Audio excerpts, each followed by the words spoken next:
I have talked in depth about engines, tracks and stations. But what about the jobs and people on and off the trains?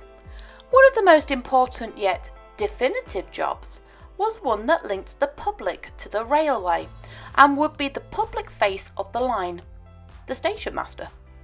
The stationmaster's role was, and still is, vital to keep the railway running. It was the stationmaster's job to keep the station and the people in order. Duties would include daily inspections of the station, the inspection of cabins, signals, level crossing gates, lamps, weighing machines, good and station yards and vehicles standing, the management and checking in on staff and dealing with any issues they have, and be a focal point for passengers and be the point of interaction and problem solving should the need arise. When a train is in station, they normally would be the one to greet the train, open and close the doors, and when the train was ready to depart, act as an extra pair of eyes for the guard, checking all the doors are closed, the correct signal is shown, and finally signal to the guard that all is well and the train may depart when ready, all the while watching for wayward passengers trying to both exit or enter the train. Finally watching the train leave beyond the platform and out of station limits. Because of the importance of the role, he or she would be held in a very high regard. In the early days of the railway, when the first stations were introduced, they were simple wooden shacks with platforms leading to small villages and towns. As the railways became more profound, the wooden platforms made way for more permanent structures.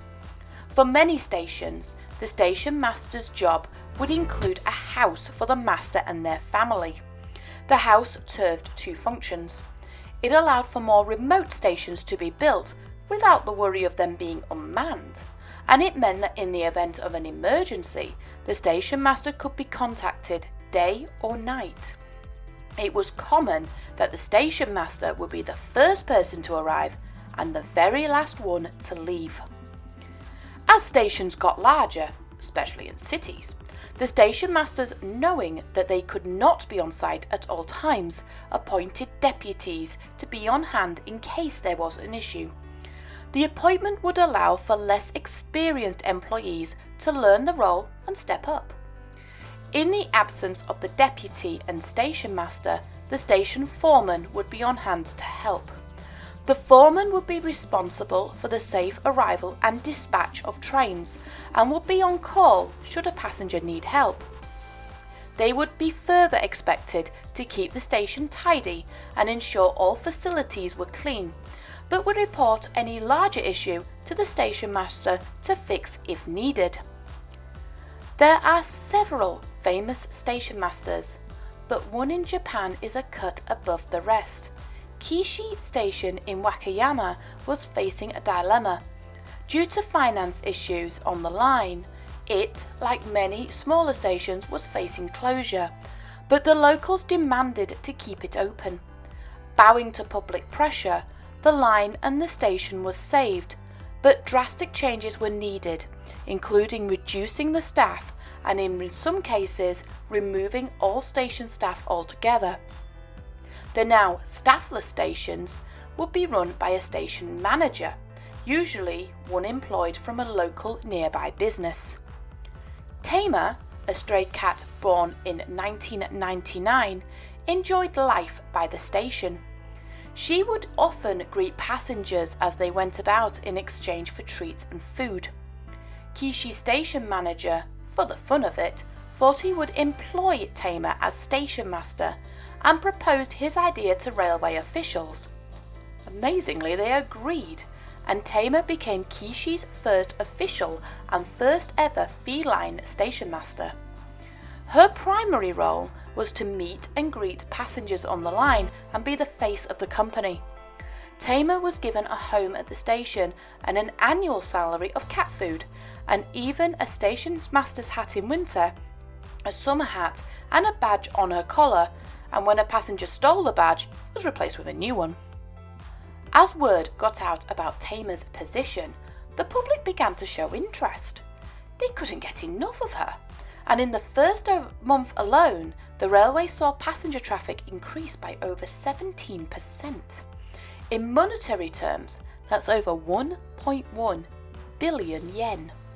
The company recognised her for her efforts, not in one, but several ceremonies. She won Top Station Runner Award and was given a special bonus of crab given by the company president, and she won the promotion of Super Stationmaster.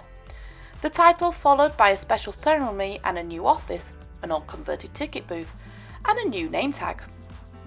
With the new promotion, Tamer was now the highest female officer in power within the company. In October 2008, Tamer was knighted and won a new title for promoting tourism, and the company ran with a new train in honour of Tamer with a new livery, and a further promotion to operational manager saw her further promoted to executive for the first time ever. Thanks to Tamer's new job, she was given 2 new deputies to help her. Tamer's sister and mother were selected and ran alongside her. In 2011, Tamer was elevated yet again and became 3rd in line to the company, finally becoming honorary president for life. But Tamer began to show her age. She had her work hours reduced and her workload was eased. In 2015, the staff were devastated to announce Tamer's passing after heart failure. The public mourned her in her thousands and flocked to the station to pay their respects.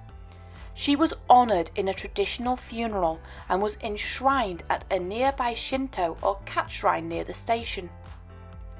The staff, public and the railway mourned for 50 days.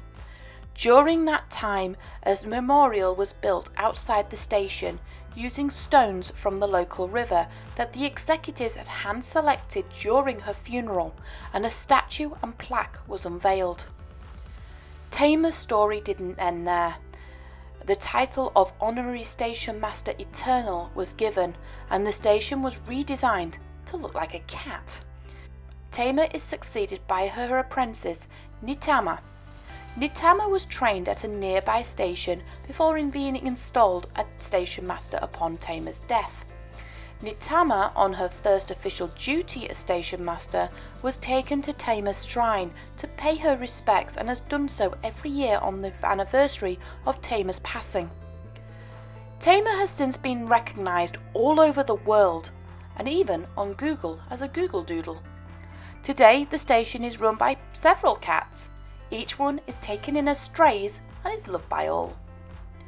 Today the role of Station Master can vary from country to country. For many countries, it's still a position of respect, power and necessity.